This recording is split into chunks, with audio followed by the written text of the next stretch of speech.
നമ്മുടെ ചിക്കൻ കറി വെക്കുന്നത്. ഇതിന് ഉപ്പ്, മഞ്ഞൾപ്പൊടി, മുളക് പൊടി എല്ലാം ചേർത്തിട്ടുണ്ട്.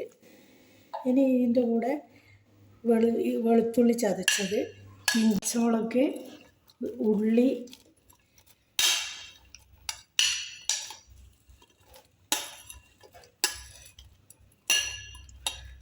ഇനി ഇതെല്ലാം മിക്സ് ചെയ്ത്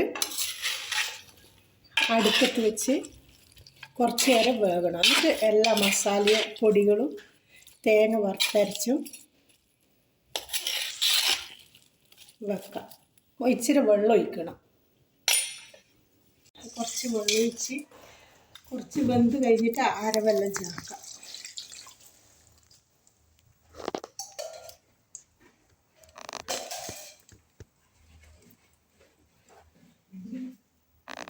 നമ്മുടെ ചിക്കൻ റെഡി ആവുന്നുണ്ട്.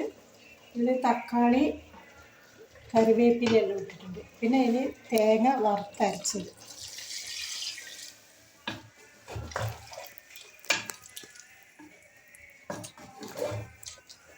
നല്ലപോലെ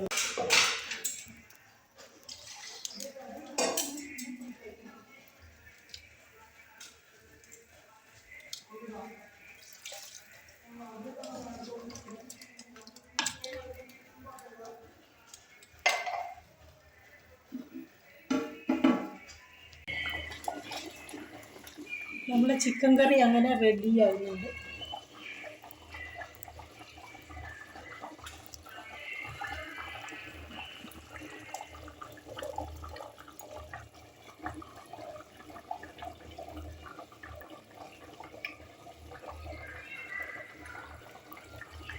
നമ്മളെ ചിക്കൻ കറി റെഡി.